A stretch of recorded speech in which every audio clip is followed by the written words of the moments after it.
See, probably in this part of the world, if I utter the word prayer, immediately people will think sitting down and saying something to somebody up there.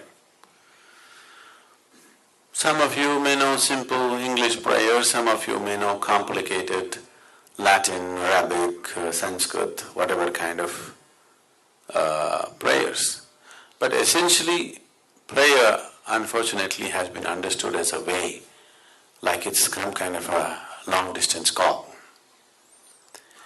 Prayer is not an act, it's a certain quality that you bring into your life.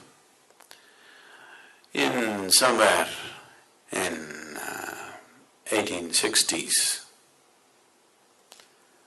certain missionaries came to central part of India, which is now called as Madhya Pradesh, and they were scouting the tribal districts because that is where the potential conversions are there.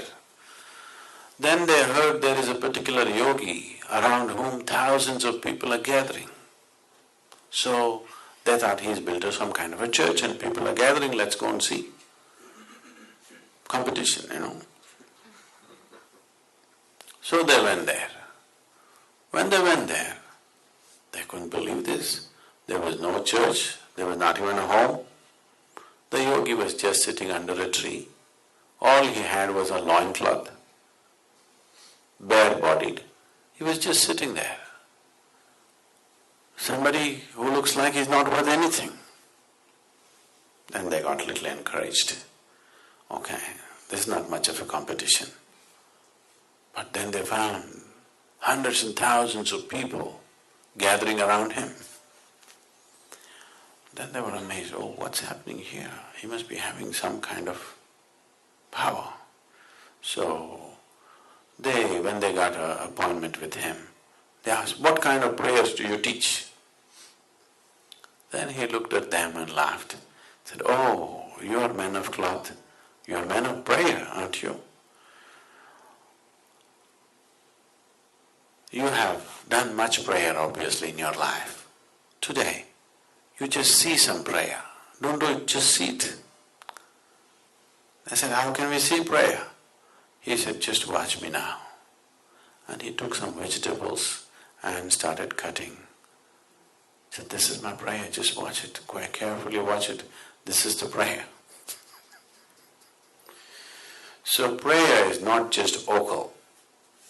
Prayer is a way of involving your whole body and getting it into a certain attitude of receptivity, of seeing.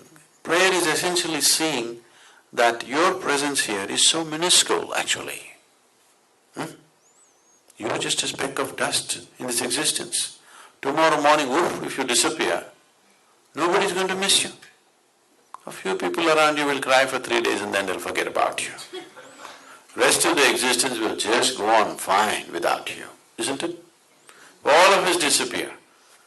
Still this world will go on wonderfully well, maybe better. Yes or no? This self-assumed importance that man has created within himself, when you keep it aside, you are in prayer. If you manage to keep aside the assumed importance that you have for yourself, then you are in prayer, you don't have to say anything.